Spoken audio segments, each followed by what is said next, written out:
Je, ninyi watu mmesikia? Yule mshonaji wetu mkimya wa kijijini anasema anashona gauni la harusi. Harusi gani? Harusi ya Mushi. Ile ambayo kila kituo cha televisheni kinakuja kuirusha. Acheni utani. Bibi Salma tayari ameagiza magauni 3 ya thamani kubwa kutoka nje ya nchi. Kweli kabisa. Lakini huyu anaamini gauni lake mwenyewe linaweza kuyashinda. Zawadi, tuambie unatumia uzi gani wa muujiza?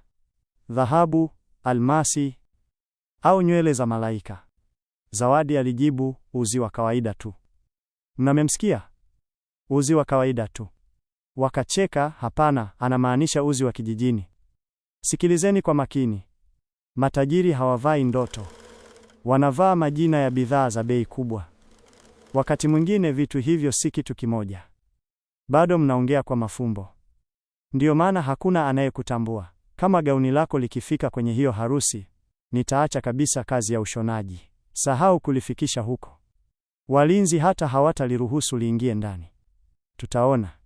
Hapana, tutacheka. Hakuna mtu katika karakana ile aliyemchukia Zawadi kwa sababu alikuwa mkorofi. Walimdhihaki kwa sababu alikuwa mtulivu. Hakuwahi kupigania kuonekana, hakuwahi kubishana, hakuwahi kushindana. Wakati kila mtu mwingine akikimbilia kuiga mitindo ya magauni ya harusi ya kigeni, Zawadi alikaa peke yake karibu na dirisha, akichora magauni ambayo hakuna mtu aliyeyaelewa. Kwa watu wengi, yalionekana kuwa mepesi mno, safi mno, ya Kiafrika mno, na tofauti mno. Kampuni ya magauni ya harusi aliyokuwa akifanyia kazi ilikuwa imekuwa moja ya nyumba kubwa zaidi za mitindo ya kifahari jijini Dar es Salaam. Mmiliki wake, Bibi Salma Mrema, mwenye umri wa miaka 42, alikuwa amejijengea sifa kwa kuwavalisha mabinti wa wanasiasa, watu mashuhuri, wake za viongozi na mamilionea wakubwa. Kila kitu kilitoka nje: lase za Ufaransa, hariri za Italia, mapambo ya kushonewa kutoka Hispania. Kama hakikutoka Ulaya, Salma hakikuwa na shauku nacho. Isipokuwa kona moja ya karakana, ile ya Zawadi. Iliyofichwa ndani ya daftari zake za zamani za michoro, kulikuwa na mamia ya michoro ya mikono ya magauni ya harusi, yaliyoongozwa na historia ya kale ya Afrika. Baadhi yalikuwa na michoro iliyotokana na nakshi za kale za Waswahili, mengine yalikopa maumbo yanayotiririka kutoka kwenye mavazi ya kifalme ya zamani ya Afrika Mashariki. Baadhi yalikuwa na mishono midogo yenye ishara zilizowakilisha uaminifu, msamaha, kujitoa na familia. Hakuna mtu aliyewahi kuyatazama mara mbili kwa sababu hakuna mtu aliyewahi kuuliza. Zawadi alikuwa amefanya kazi pale kwa karibu miaka 6. Miaka 6 bila kupandishwa cheo. Miaka 6 bila kutambuliwa. Miaka 6 akisikia sentensi ile ile. Yeyote ana kipaji, lakini hajatosha kwa kiwango cha anasa. Hakuna aliyejua kwamba kila usiku baada ya kila mtu kuondoka, Zawadi mwenye umri wa miaka 28 alibaki kwa siri. Si kuiba, si kutafuta malipo ya ziada, bali kumalizia gauni moja. Gauni lile lile, kipande baada ya kipande, mwaka baada ya mwaka. Hakuwa akilitengeneza kwa ajili ya mteja yoyote. Alikuwa akilitengeneza kwa sababu mtu fulani aliwahi kumwambia kwamba gauni la harusi linapaswa kusimulia hadithi ya upendo kabla hata bibi harusi hajasema ninakubali. Hakuyasahau maneno hayo na hakumsahau mwanamke aliyesema maneno hayo. Mbali upande mwingine wa Dar es Salaam, maandalizi ya harusi kubwa zaidi ya watu maarufu nchini Tanzania yalikuwa yamefikia kilele. Bibi harusi, Neema Mushi, mwenye umri wa miaka 27, alikuwa binti wa pekee wa Mzee Jafari Mushi, mwanaume mwenye umri wa miaka 59, mfanyabiashara bilionea wa ujenzi. Kila kitu kuhusu sherehe hiyo kilipiga kelele ya ukamilifu. Hoteli ya kifahari, wapambaji wa kiwango cha juu, wanamuziki maarufu na wageni kutoka maeneo mbalimbali. Hakuna kitu cha kawaida kilichoruhusiwa, hasa si gauni. Magauni 3 ya bei kubwa kutoka nje ya nchi yalikuwa tayari yamewasili, kila moja likiwa na thamani kubwa kuliko wastani wa nyumba ya familia nyingi. Hata hivyo, Neema aliyatazama bila tabasamu. Kuna kitu kilikuwa kinakosekana. Hakuweza kukieleza, lakini ndani kabisa tayari alijua. Hakuna hata moja lililohisi kuwa ni lake. Jaribu la kwanza, lile gauni kutoka Paris. Ni la kuvutia sana. Tayari nimelijaribu. Lijaribu tena. Wakati mwingine bibi harusi anahitaji tu kujiona mara mbili. Bado halijisikii kama mimi. Kila bibi harusi husema hivyo. Sasa simama tuli. Uko tayari? Vipi? Nzuri. Ndiyo hasa. Lakini ni uzuri wa mtu mwingine. Limetulia vizuri kabisa mwilini. Hapana. Hapana. Kuna tatizo gani sasa? Kila kitu kinakaa vizuri. Hakuna kitu kinachohisi kuwa ni changu. Sielewi. Wala mimi sielewi. Halo, ndiyo, mzee. Anayajaribu sasa hivi. Hapana, hakuna tatizo kabisa. Kila kitu kiko chini ya udhibiti. Ndiyo. Nitashughulikia. Gauni moja la mwisho, lile bora kabisa kutoka Italia, ambalo kila mtu amekuwa akisubiri kuliona. Tafadhali, livue, Neema. Navuta pumzi kwa nguvu. Chumba kilitulia bila mtu yoyote kusema neno. Nje ya chumba cha maandalizi, kila mtu alidhani majaribio yalikuwa yamekwenda vizuri kabisa. Ndani, Neema alikaa peke yake mbele ya kioo, akiwa amezungukwa na magauni yenye thamani ya mamilioni ya shilingi, lakini hakuwahi kujihisi kuwa mbali hivi na kuwa bibi harusi. Hakuwa akikataa uzuri. Alikuwa akikataa utupu. Kila gauni lilionekana kamili. Kila mshono ulikuwa sahihi kitaalamu. Lakini hakuna hata moja lililoonekana kujua yeye ni nani. Yalionekana kana kwamba yalitengenezwa kwa ajili ya picha badala ya ahadi. Jambo hilo lilimtisha. Kwa sababu ndani ya muda wa chini ya wiki mbili, angesimama mbele ya mamia ya wageni, kamera kutoka maeneo mbalimbali ya nchi, na mwanaume aliyempenda kwa kweli. Kama hakuweza kujitambua kwenye kioo sasa, angejitambuaje siku ya harusi yake? Wakati huo huo, huko nyuma katika nyumba ya harusi ya Salma, hali ilikuwa imekuwa yenye sumu zaidi. Majaribio ya gauni yalikuwa yameenda vibaya, ingawa Salma alikataa kukubali. Badala yake, msongo wa mawazo uliwashukia wafanyakazi. Wafanyakazi walifokewa kwa makosa madogo, pini kuwekwa sehemu isiyofaa, vipimo visivyo sahihi, na kuchelewa kwa mizigo. Kila mtu akawa na hofu. Kila mtu isipokuwa Zawadi. Aliendelea kukaa katika kona yake ndogo, akipitisha kwa uangalifu sindano kwenye sehemu nyingine ya gauni lile la siri. Kitambaa kiling'aa kwa upole chini ya mwanga wa mchana wa alasiri, si kwa sababu kilikuwa na vito, bali kwa sababu kila sehemu ilikuwa imeshonwa kwa mikono. Maelfu na maelfu ya mishono midogo, kila mmoja karibu hauonekani, kila mmoja ukiwa sawa kabisa. Kazi hiyo ilihitaji subira isiyowezekana. Hakuna mashine ingeweza kuiga kazi hiyo. Upendo, mwenye umri wa miaka 26, alipita pale na kusimama. Kwa mara ya kwanza, alitazama kwa karibu. Mapambo ya kushona hayakuwa ya kubahatisha. Yalionekana kusimulia hadithi. Njia iliyopinda, miti miwili ikikua kuelekeana, ndege wadogo waliofichwa ndani ya michoro ya maua, daraja la zamani la mbao, kuchomoza kwa jua, mikono miwili ikikutana. Picha hizo zilikuwa karibu, haziwezi kuonekana isipokuwa mwanga uigonge kitambaa kutoka upande sahihi. Upendo alikunja uso. Na hivyo, ilimbidi kusema kitu. Ulishona mapambo haya yote mwenyewe? Akauliza. Zawadi alitikisa kichwa tu. Halima alisikia mazungumzo hayo na kuzungusha macho. Hivyo, huko ndiko muda wako wote unaishia. Unapoteza miaka mingi kwenye ndoto ambayo hakuna mtu atakayewahi kuivaa. Kicheko kikaenea tena katika karakana. Zawadi akatabasamu kwa heshima na kurudi kushona. Alikuwa amejifunza zamani sana kwamba kubishana na watu wanaocheka ndoto huwapa tu sababu zaidi za kuendelea kucheka. Alipendelea muda umjibu kwa niaba yake. Baadaye jioni hiyo, Salma alibaki nyuma ili kupitia michoro mipya zaidi. Alikuwa amechoka. Kwa mara ya kwanza katika miaka 20, hakuwa na jibu kwa bibi harusi aliyekuwa hajaridhika.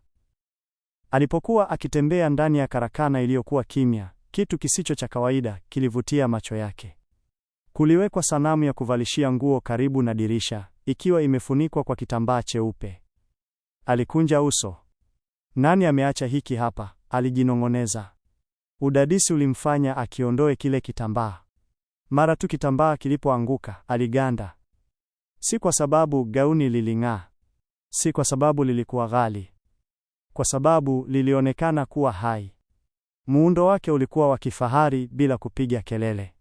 Sehemu ya shingo ilikuwa na heshima ya utulivu. Mikono yake ilikuwa ikitiririka kwa urahisi wa kuvutia. Mapambo ya kushona yalionekana karibu hayaonekani hadi mwanga wa mwezi kutoka dirishani ulipoonyesha alama nyororo zilizofumwa ndani ya kitambaa. Halikuonekana kama kauli ya mitindo. Lilionekana kama hadithi ya upendo iliyokuwa ikisubiri kusimuliwa. Kwa karibu dakika nzima, Salma hakuweza kusogea. Kisha akasikia hatua nyuma yake. Aligeuka kwa kasi.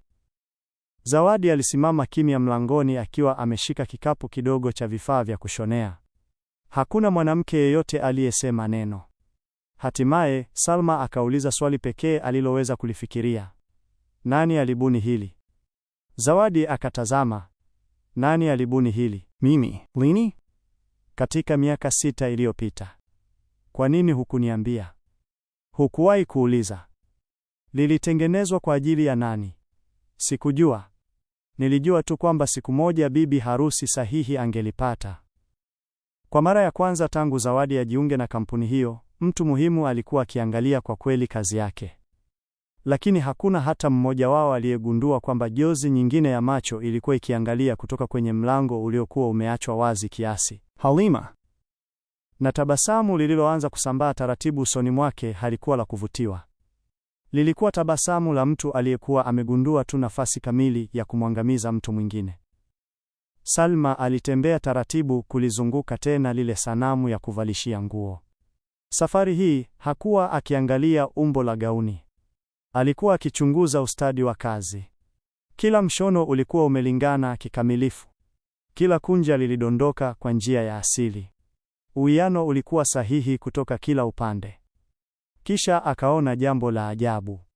Mapambo ya kushona hayakuwa ya urembo tu. Yalikuwa yanasimulia hadithi. Alama ndogo za kushona zilisogea juu ya kitambaa kama sentensi zisizoonekana. Watu wengi wasingeweza kuzitambua, lakini mtu yoyote aliyekuwa na subira ya kutazama kwa karibu angegundua safari nzima iliyofichwa ndani ya gauni. Kulikuwa na mito miwili ikikutana kuwa mmoja. Miti miwili ambayo matawi yake yalifungamana bila kubanana. Chungu cha udongo kilichovunjika na kutengenezwa kwa uangalifu kwa uzi wa dhahabu. Mbegu ndogo iliyokuwa kuwa mti mkubwa wa mkuyu. Hakuna kitu kilichoshonwa kwa ajili ya uzuri pekee. Kila kitu kilikuwa na maana. Kwa mara ya kwanza katika miaka mingi, Salma alihisi kitu ambacho hakukuwahi kupata tangu kufungua nyumba yake ya mitindo. Mshangao. Bi Salma, ulitaka faili la usafirishaji la kesho. Nini nicho? Njoo hapa. Haiwezekani. Umewahi kuona hili? Hapana mama. Unadanganya. Ulimcheka kwa kulitengeneza kila siku.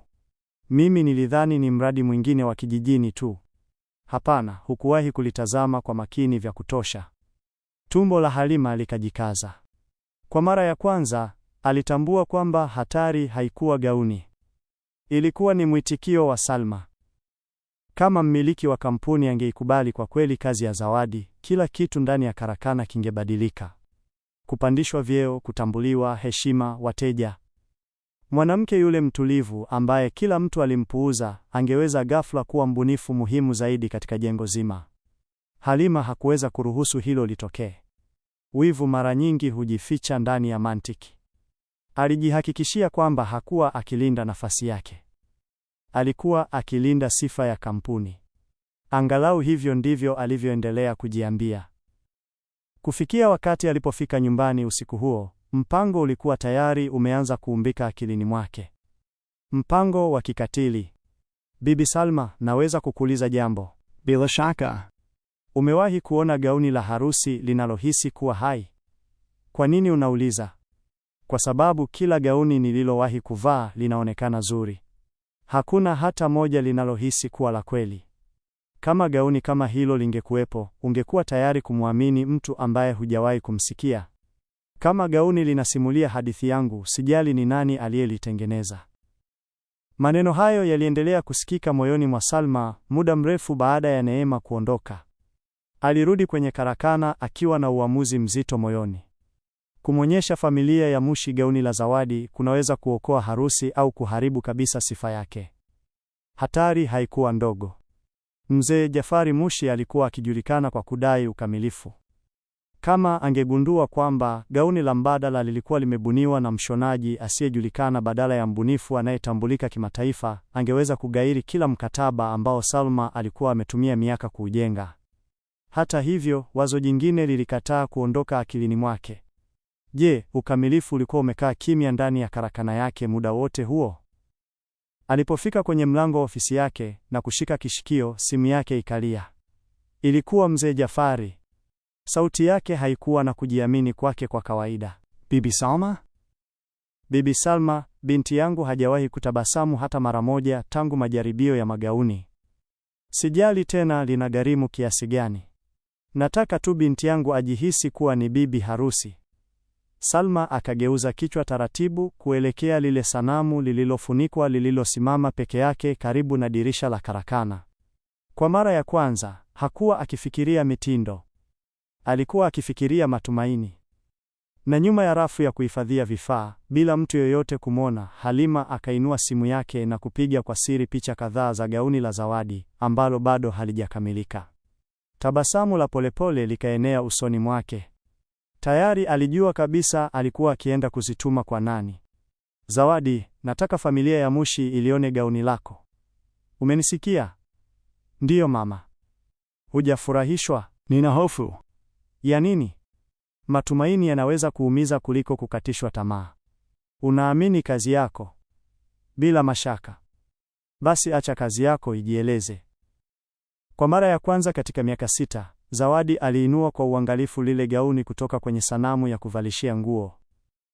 Mikono yake ilitetemeka, si kwa sababu alikuwa na shaka na gauni lile, bali kwa sababu alielewa kile lilichowakilisha. Kila mshono ulikuwa na kumbukumbu. Baadhi ilikuwa imeshonwa usiku ambao alilia hadi akalala baada ya siku nyingine ya kudhihakiwa. Mingine ilishonwa akiwa akiomba kimya juu ya wanawake ambao asingewahi kukutana nao. Daima aliamini kwamba gauni la harusi linapaswa kufanya zaidi ya kuwavutia wageni. Linapaswa kumfariji bibi harusi. Linapaswa kumkumbusha kwamba ndoa haijengwi juu ya makofi, bali juu ya kujitoa. Salma alipomtazama Zawadi akilikunja gauni lile ndani ya begi lake maalumu la kulinda mavazi, alitambua jambo lenye kuumiza. Alikuwa ametumia miaka mingi kuutafuta ubunifu huko Ulaya, huku akipuuza kipaji cha kimya kilichokuwa kikifanya kazi chini ya paa lake mwenyewe. Habari, je, hii ni Bi Avelina? Ndiyo. Ninafanya kazi katika nyumba ya harusi ya Salma. Kuna jambo unalopaswa kulijua. Gauni ambalo binti yako anaweza kuvaa ni la kuagizwa kutoka nje. Hapana, hata si mbunifu maarufu, ni mshonaji wa hapa tu. Nilifikiri familia yako ilistahili kuujua ukweli. Ndani ya saa moja, uvumi ulikuwa umefika kwenye jumba la familia ya Mushi. Si kupitia magazeti, si kupitia mitandao ya kijamii, bali kupitia majivuno. Mama yake Neema, Rehema Mushi, mwenye umri wa miaka 55, alishtuka. Inawezekanaje binti wa mmoja wa wafanyabiashara wanaoheshimika zaidi nchini Tanzania aonekane mbele ya watu mashuhuri wa nchi akiwa amevalia gauni lililotengenezwa na mtu ambaye hakuna anayemjua? Kwake, sifa ilikuwa muhimu sawa na uzuri. Mara moja alidai mkutano wa dharura na Salma, hasa kama Halima alivyokuwa ametamani. Wakati huo huo, karakana ilijaa minong'ono. Hakuna aliyejua nani alikuwa amevujisha habari, lakini kila mtu alijua jambo moja. Kama familia ya Mushi ingelikataa gauni hilo, Zawadi angekuwa tena kichekesho cha kampuni nzima. Bibi Salma, niambie, hii si kweli. Ni sehemu ipi? Gauni la mbadala lilifanywa na mshonaji asiyejulikana? Ndiyo. Umerukwa na akili. Harusi hii itahudhuriwa na viongozi wa serikali, wafanyabiashara, wageni wa kimataifa, na unataka binti yangu avishwe na mtu ambaye hakuna mtu amewahi kumsikia? Afadhali avae gauni sahihi kuliko maarufu. Umaarufu una sababu yake. Uzoefu una sababu yake. Na kipaji pia kina sababu yake. Mzee Jafari alibaki kimya isivyo kawaida katika mabishano yote.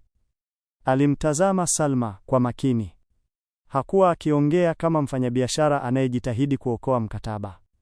Alikuwa akiongea kama mtu anayelinda kitu anachoamini kwa moyo wake wote. Kisha akakumbuka huzuni iliyokuwa machoni mwa binti yake baada ya kila jaribio la gauni.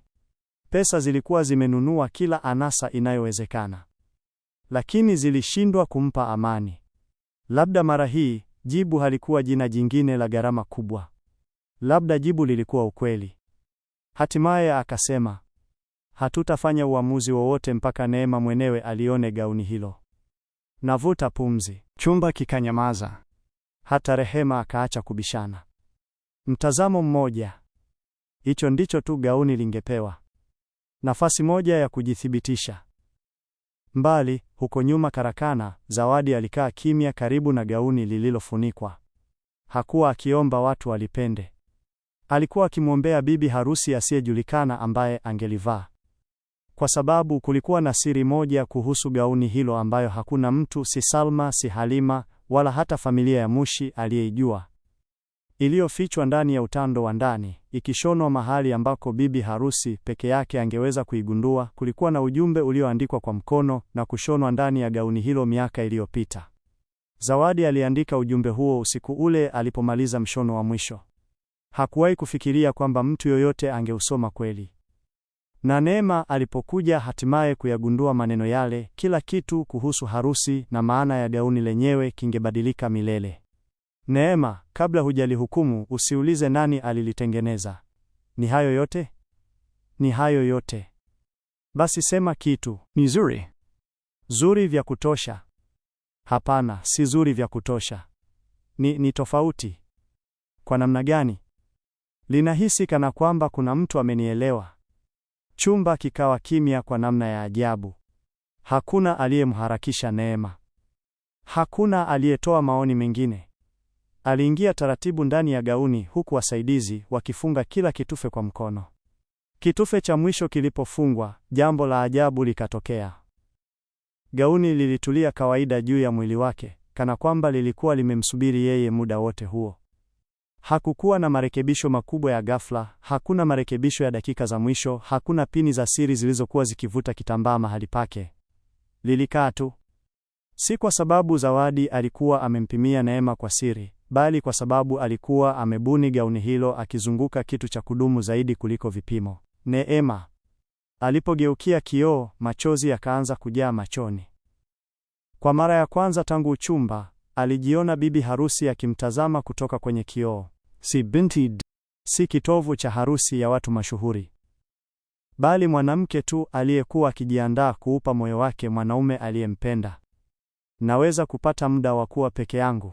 Bila shaka. Kama umevaa gauni hili, kamwe usichanganye ndoa yenye mafanikio na ndoa isiyo na dosari. Uzuri unapofifia, chagua wema. Majivuno yanapoinuka, chagua msamaha. Wageni wanapopiga makofi kwenye harusi yako, kumbuka kwamba hawataishi ndoa yako. Pendaneni wakati hakuna mtu anayewaangalia. Kama gauni hili limekupata, basi naomba nyumba yako iwe nzuri zaidi kuliko siku yako ya harusi. Alishika kile kipande kidogo cha kitambaa kifuani kwake. Hakuna jina la mbunifu lililowahi kumgusa. Hakuna chapa ya kifahari iliyowahi kusema naye hivyo. Lakini mwanamke asiyejulikana aliyelitengeneza gauni hili, alionekana kuelewa kwa namna fulani hofu aliyokuwa ameibeba kwa miezi mingi. Shinikizo, matarajio, mazungumzo yasiyoisha kuhusu hadhi. Kila mtu alikuwa akimwandaa kwa ajili ya harusi ya kuvutia sana. Hakuna aliyekuwa amemwandaa kwa ajili ya ndoa ya kudumu. Ujumbe ule mdogo ulifanya hivyo. Nje, wageni waliendelea kuwasili. Magari ya kifahari yalijaza uwanja wa kanisa. Wafanyakazi wa vituo vya televisheni walirekebisha kamera zao. Watu maarufu kwenye mitandao walijipanga kwa ajili ya picha. Kila mtu alitarajia kushuhudia harusi ya mwaka. Hakuna aliyekuwa anajua kwamba tukio lisilosahaulika zaidi lingetokea muda mrefu kabla ya viapo. Liangalie hilo gauni. Sijawahi kuona mapambo ya kushona kama hayo. Ni mbunifu gani wa Ulaya aliyelitengeneza? Haliwezi kuonekana kama limeagizwa kutoka nje. Linaonekana la kudumu milele. Nani anamkabidhi mwanamke huyu katika ndoa takatifu? Mama yake na mimi tunafanya hivyo. Sasa mnaweza kubadilishana viapo vyenu. Neema, wewe ni zawadi kubwa zaidi ambayo Mungu amenipa. Naahidi. Naweza kusema jambo kwanza? Endelea, mwanangu. Kabla sijamuoa mwanaume huyu, kuna mtu mmoja ninayepaswa kumshukuru. Mtu ambaye hakuna mtu hapa anayemjua. Mtu ambaye wengi wenu msingemwalika hata kukaa kwenye meza zenu. Lakini leo, bila hata kukutana nami, amenikumbusha maana halisi ya ndoa. Siwezi kuondoka kwenye madhabahu hii mpaka nikutane na mwanamke aliyelitengeneza gauni hili. Kanisa zima likatulia kabisa. Mamia ya wageni walitazamana kwa kuchanganyikiwa. Kamera za televisheni mara moja zikaondoka kwenye madhabahu, zikaanza kumtafuta mbunifu huyo wa siri. Rehma akamtazama Salma. Salma akainamisha kichwa taratibu. Hakuwa ametarajia jambo hilo. Karibu na nyuma ya kanisa, akiwa amejificha miongoni mwa wafanyakazi, Zawadi alijaribu kutoka nje bila mtu kumwona. Alikuwa amekuja tu kwa sababu Salma alisisitiza. Hakuwahi kukusudia kuonekana. Lakini kabla hajafika mlangoni, sauti ya mzee Jafari ikasikika ndani ya kanisa. Tafadhali, kama mwanamke aliyemtengenezea binti yangu gauni yuko hapa, tutaheshimiwa sana akienda mbele. Kila kichwa kikageuka kuelekea nyuma ya kanisa. Zawadi akaganda. Moyo wake ukapiga kwa nguvu. Watu wale ambao siku chache zilizopita hawangemwangalia hata mara mbili sasa walikuwa wakisubiri achukue hatua moja tu. Akaangalia chini. Kisha taratibu akaanza kutembea kuelekea madhabahuni. Na kwa kila hatua aliyopiga, minong'ono ndani ya kanisa iliongezeka. Si kwa sababu watu walimtambua, bali kwa sababu hawakuamini kwamba mshonaji huyu mtulivu ndiye mwanamke aliyekuwa nyuma ya gauni ambalo lilikuwa limebadili kabisa hali ya harusi. Habari za mchana. Wewe ndiye? Ndiyo. Ulitengeneza gauni langu? Ndiyo. Na wewe ndiye uliyeshona ujumbe? Kwa nini? Kwa sababu magauni hayaokoi ndoa, watu ndio huokoa ndoa. Nilitaka tu bibi harusi akumbuke hilo. Hakuna mtu aliyetarajia jibu rahisi hivyo. Hakukuwa na hotuba ya kushangaza. Hakukuwa na jaribio la kuwavutia wageni matajiri. Hakukuwa na ombi la kutambuliwa. Zawadi alisimama mbele ya moja ya familia tajiri zaidi nchini Tanzania, exactly kama alivyokuwa akisimama ndani ya karakana siku zote. Kimya. Mtulivu. Mnyenyekevu. Hapo ndipo Neema alifanya jambo ambalo hakuna mtu kanisani alilolitegemea. Aliinua kwa upole sehemu ya mbele ya gauni lake la harusi, akashuka hatua za madhabahu na kumkumbatia Zawadi. Makofi hayakuanza mara moja. Kwa sekunde chache, kila mtu alitazama tu. Kisha mwanamke mmoja mzee akasimama. Mwingine akafuata. Hivi karibuni waumini wote wakasimama. Makofi yakasikika katika kanisa zima. Si kwa ajili ya utajiri, si kwa ajili ya mitindo, bali kwa ajili ya mwanamke ambaye kazi yake ilikuwa imezungumza kwa sauti kubwa kuliko ambavyo sauti yake iliwahi kuzungumza. Bibi Salma, huyu ndiye mwanamke aliyelitengeneza gauni kweli? Ndiyo, na ninawajibika kwa kila mtu kwa kipaji nilichopuuza. Kwa miaka 6 nilitafuta kipaji duniani kote huku nikipuuza mbunifu mkubwa zaidi ndani ya kampuni yangu mwenyewe. Unisamehe.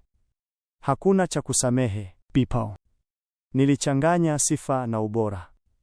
Sitawahi kufanya kosa hilo tena.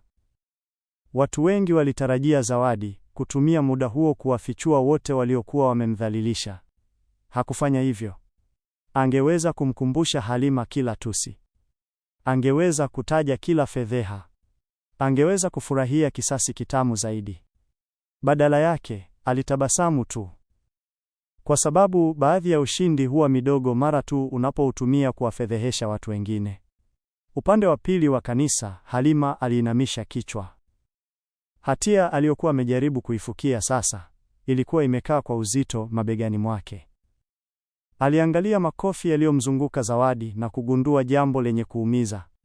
Kwa miaka mingi alikuwa amecheka kazi bora sana kwa sababu tu haikuwa imevaa jina la bidhaa ya gharama kubwa.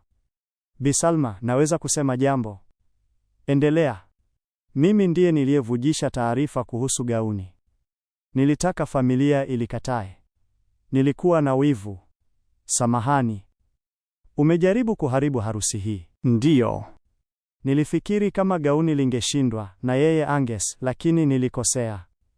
Nilikudhihaki kila siku. Hukuwahi kunijibu. Kwa nini? kwa sababu chuki hukua inapolishwa. Nilichagua kutokuilisha. Kukiri huko kuliwashangaza wote. Si kwa sababu Halima alikubali alichofanya, bali kwa sababu Zawadi alikataa kumdhalilisha kwa kulipiza kisasi. Msamaha una namna ya ajabu ya kuwafichua watu kwa undani zaidi kuliko kisasi kinavyoweza. Hata Rehema, ambaye aliwahi kulikataa wazo la gauni la harusi lililotengenezwa hapa nchini, alihisi aibu. Alitembea taratibu kuelekea kwa Zawadi. Kabla mtu yeyote hajamzuia, alishika mikono ya Zawadi. Nina deni la kukuomba msamaha. Nilikuhukumu kwa jina lako kabla sijaona zawadi yako. Tafadhali nisamehe. Nimeshasamehe. Asante. Mama, naweza kukuuliza jambo Lolote. kutoka kwa Zawadi? Naahidi. Baada ya leo, tuahidi kwamba hatutauliza kipaji kimetoka wapi kabla hatujakiheshimu. Naahidi. Sherehe ya harusi ikaendelea. Safari hii hali ilikuwa imebadilika kabisa. Watu hawakunong'onezana tena kuhusu vitambaa vilivyoagizwa kutoka nje au wabunifu maarufu. Badala yake, mazungumzo yalizunguka ustadi wa kazi, subira, madhumuni.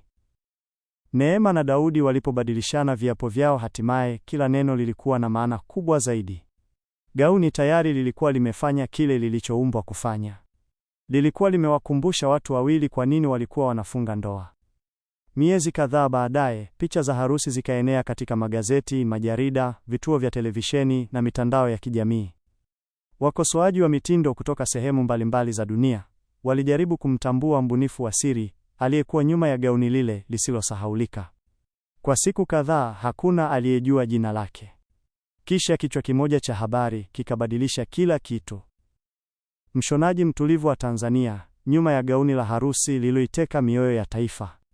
Maagizo yakamiminika kutoka kila kona ya nchi. Si kwa sababu watu walitaka gauni la gharama kubwa zaidi, bali kwa sababu walitaka gauni lenye maana. Nyumba ya harusi ya Salma ikabadilika milele.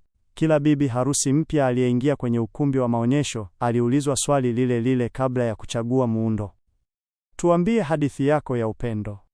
Kwa sababu gauni la harusi halikutazamwa tena kama vazi tu, likawa sura ya kwanza ya ndoa.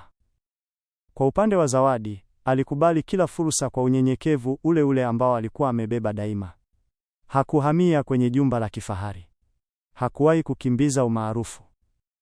Hakuwahi kusahau kona ile ndogo ambako kila mtu aliwahi kucheka ndoto zake. Katika karakana ile ile, ambayo sasa ilikuwa imebadilishwa kuwa kituo cha urithi wa ubunifu wa kampuni, aliwafundisha washonaji vijana kutoka vijijini na mijini. Somo lake la kwanza halikuwa kuhusu kushona. Daima lilikuwa sentensi ile ile ya utulivu: usishone kwa mikono yako pekee. Miaka kadhaa baadaye, mmoja wa wanafunzi wake alimuuliza kwa nini alikuwa amehifadhi michoro ya awali ya gauni la harusi badala ya kuiuza. Zawadi akatabasamu. Kwa sababu, alisema kwa upole, gauni halikuwa muujiza. Watu waliobadilishwa na gauni lile ndio waliokuwa muujiza. Na mahali fulani ndani ya kabati la Neema, lililohifadhiwa kwa uangalifu ndani ya sanduku la kioo linalolinda mavazi, lilining'inia gauni la harusi ambalo liliwahi kudhihakiwa kabla mtu yeyote hajaliona kwa kweli. Si kwa sababu lilikuwa gauni ghali zaidi kuwahi kutengenezwa, bali kwa sababu lilikuwa likikumbusha kwa utulivu kila kizazi ambacho kingekuja baada yake kwamba kazi bora zaidi mara nyingi hutengenezwa na watu ambao dunia haiwaoni. Baadhi ya watu hawatatambua zawadi yako mpaka iguse maisha ambayo hawawezi kuyapuuza. Usiache kuumba kwa sababu unapuuziwa. Dunia mara nyingi hucheka ubora wa kimya kabla haijasimama na kuupigia makofi. Kama hadithi hii imegusa moyo wako, tujulishe katika maoni. Ni nini kilichobadilisha kila kitu? Gauni au ujumbe ulioshonwa ndani yake? Na kama unaamini kwamba kipaji cha kweli kinastahili kutambuliwa bila kujali kimetoka wapi, usisahau kulipenda somo hili, kulifuata ukurasa huu na kuungana nasi katika safari nyingine isiyosahaulika hapa katika Hadithi Tamu za Kiafrika. Hadi wakati mwingine, endelea kuwa mwema, endelea kuwa na matumaini, na kumbuka kwamba hadithi kubwa zaidi mara nyingi hushonwa pamoja kwa tendo moja dogo la upendo baada ya jingine.